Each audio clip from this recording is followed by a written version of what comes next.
Hey, what's up guys, it's Arun from APB TV, and today I'm going to be reviewing Gangstar New Orleans. It's one of the new games Gameloft has just released. They've got a couple more in the works, but Gangstar New Orleans is kind of at the forefront of what they're showing off as their flagship games. So Gameloft is basically kind of like a cloning company for mobile devices. So for Halo they have Nova, for Call of Duty they have Modern Combat, and for Grand Theft Auto, they have Gangstar. So before we get into all the nitty gritty bad things about this game, let's talk about some of the stuff that they did very well. For starters, it's an open world game. Now there's not many iOS games or Android games that are completely open world, and it's kind of a dying market. Another good thing they did was made it free. Now I know it is a free-to-play game, and I'm going to touch on that a little bit later. One more good thing they made about this game is your character is basically completely customizable. Now this is kind of straight back from Gangstar Vegas, but in Gangstar New Orleans they basically have the same thing all over again. You can change your clothing, you can change your guns, and they've also got this kind of strange thing where you can choose between 6 different character models. One thing they seriously nailed in this game is the fun gameplay. The graphics and stuff might not be the best, but when you're running around, it's super fun. I can just drive a car around and I'm having a great time. They've added in new animations and just different ways you can interact with the environment, and I really do enjoy it. But unfortunately, that's where all the good things end. See, there's so many bad things in this game, it almost feels unfinished. For starters, there are a lot of devices that can't even play the game. If you go into the Android store, you'll see heaps and heaps of devices and heaps of people complaining that the game isn't working. Now, I know Gameloft is going to fix this, and it's going to happen in the next few weeks or even months, but the fact that he's released a game and it doesn't run on every device just kind of seems unfinished to me. Okay, now this next point is kind of a hot topic about this game. I personally feel the graphics suck in this game. Now, before you go down to the comment section and start rambling on about how it's the cartoon style, I understand it's the cartoon style, and I actually do really like the cartoon style. When you go into the game and you skid your cars and stuff, it's got that epic little cartoony smoke, and I really like this. But the fact that you can't see more than 30 meters in front of you, shadows and all are pixelated, the buildings in the distance aren't even rendered, that's not the greatest optimization skills, and even in Gangstar Vegas it was better than this. Come on Gameloft, you need to step up your game here. One more thing Gameloft didn't do very well in this game is the very repetitive gameplay.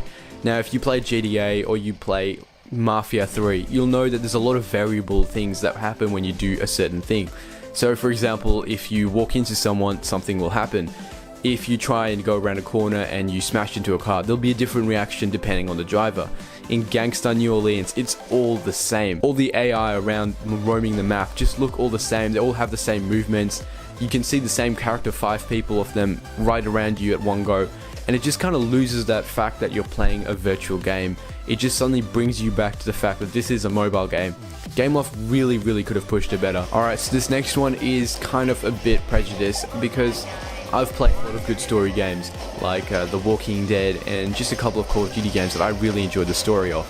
This game's story sucks. I don't want to be rude about it, but the fact that there's like this voodoo queen and then you have that same guy E-Man from Gangstar Vegas. I hated E-Man just as a character. He's so annoying and he just never understands what's going on, and just the fact that he's always in your face just makes him such a pain in the ass. And they just introduced him back into this game, and the Voodoo Queen, I'm not even going to go there guys. They've introduced something called Turf Wars.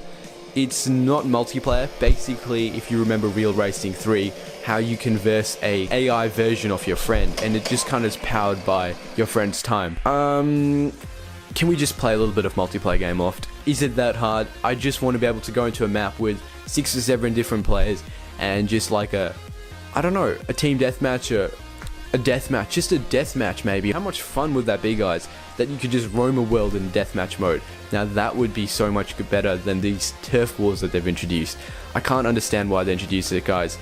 If there is proper multiplayer and I haven't found it yet, please drop a comment down below, explain to me how this multiplayer works, and I'll be super keen on playing it. Alright guys, so I've been rambling on about this game and how bad it is. There are times when I look at this game and I think, Jesus Christ, is this running on my iPad? That's so cool. But then there's other times, you go around a corner, you see a car you want, by the time you turn around, that car has actually disappeared. If you want to optimize the game, Gameloft, spend some time, make it a good game.